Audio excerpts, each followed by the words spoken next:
Você já parou para se perguntar por que a maioria dos pastores protestantes gritam tanto durante os cultos? Chamou para guiar a sua igreja até o arrebatamento. Reage! Pega fogo nisso aqui! Não vai fugir do meu propósito! Até quando você vai fingir que eu não tenho coisa grande contigo na terra? A hora é simples! O cara que sou eu!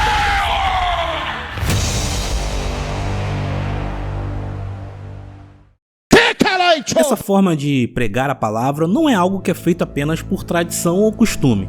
Existe uma grande ciência por trás dessa forma de pregar. E não são só os gritos que fazem parte desse conjunto.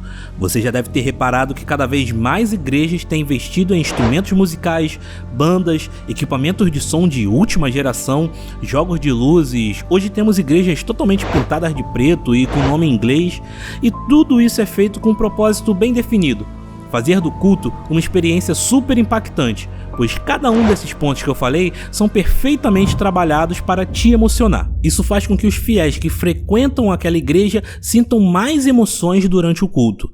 Mas sentir emoção não está diretamente ligado a sentir a presença de Deus. E esse é o grande problema da maioria das igrejas hoje, pois os líderes religiosos de certa forma têm estimulado seus fiéis a entenderem que a fé está diretamente vinculada às emoções. E não é bem assim que funciona. Na verdade, esse sentimentalismo da fé é algo ruim, e a gente vai conversar agora sobre isso.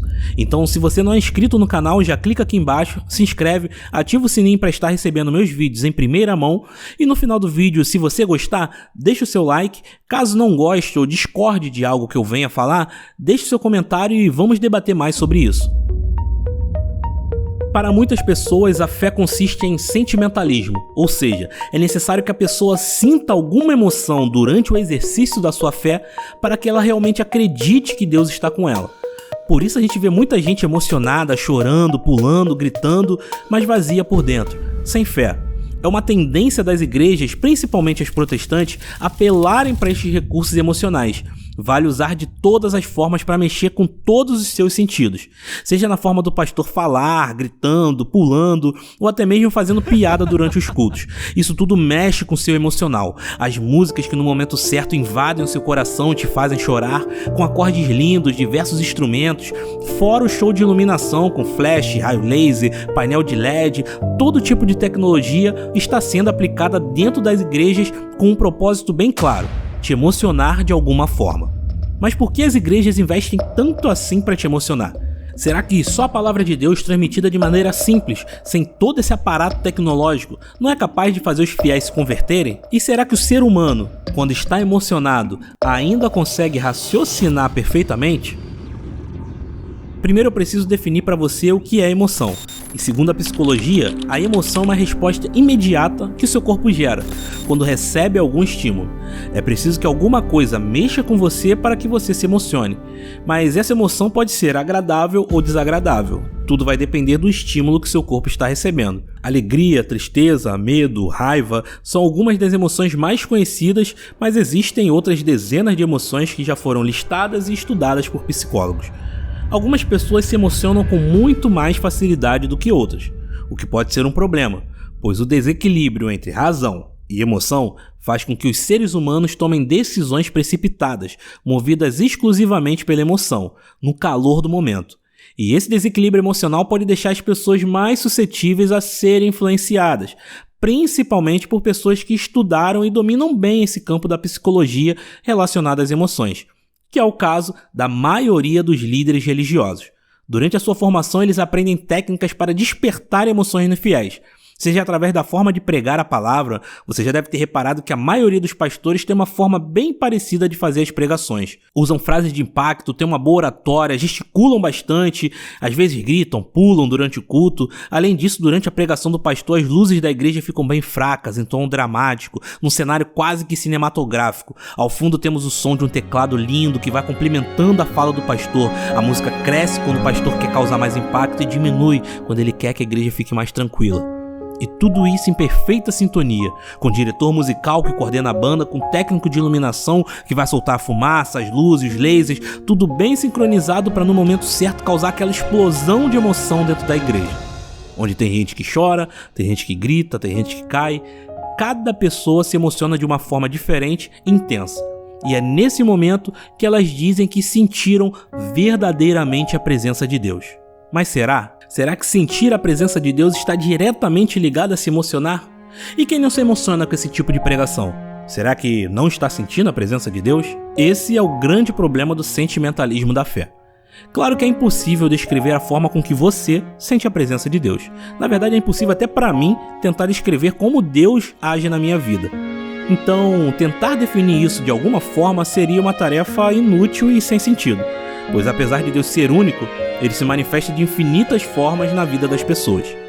O grande problema é que a fé que tem sido incentivada hoje é baseada no que os olhos podem ver, no que as pessoas podem sentir, e a presença de Deus não está diretamente relacionada à pele ficar arrepiada de tanta emoção. A verdadeira fé não é baseada em emoções, e sim em reconhecer a fidelidade de Deus e ter a convicção que mesmo que você não chore ou pule durante os cultos, Deus está contigo. Pois a sua fé não vem de sentimento, emoções, sensações, arrepios, mas vem de um profundo relacionamento íntimo de você com Deus. As emoções são muito importantes na nossa vida, mas na medida do possível, evite tomar decisões quando estiver muito emocionado, pois as pessoas podem aproveitar dessa sua fraqueza. E a gente sabe muito bem que existem muitos falsos pastores que usam da fé dos fiéis em benefício próprio, e são esses que mais vão explorar suas emoções. Mas isso vou falar mais na continuação desse vídeo, onde eu vou focar principalmente nas desvantagens e nas vantagens das emoções dentro da igreja, e fazer um comparativo de igrejas que têm muita emoção e igrejas que não têm emoção. Pois, na minha visão, hoje, infelizmente, uma igreja sem emoção é uma igreja que tende a se tornar vazia. Um bom exemplo disso é a Igreja Católica, que é uma das igrejas mais tradicionais do cristianismo e, de certa forma, é contra toda essa modernidade das igrejas, o que deixou as missas muito devagar, lenta e, principalmente, sem muitas emoções. E isso acarretou na perda drástica de fiéis. Em 1940, 95% dos brasileiros se autodeclaravam católicos. Mas em 2020, no censo feito pelo IBGE, menos da metade dos brasileiros se declaravam católicos. Uma perda muito significativa, e a projeção para 2030 é que o número de protestantes ultrapasse o número de católicos no Brasil. E além de outras questões que também estão relacionadas, mas para mim sim, essa perda de fiéis por parte da Igreja Católica, e o aumento de fiéis por parte das igrejas protestantes está muito relacionado com as emoções dentro da igreja.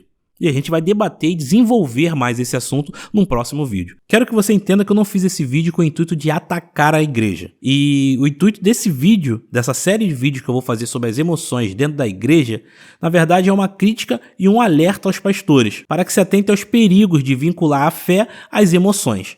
Pois muitas pessoas podem se sentir abandonadas por Deus, porque vão à igreja, veem todo mundo chorando, se emocionando, e muitas vezes ele não se emociona tanto assim dentro da igreja, pode achar que Deus tocou em todo mundo e esqueceu dele.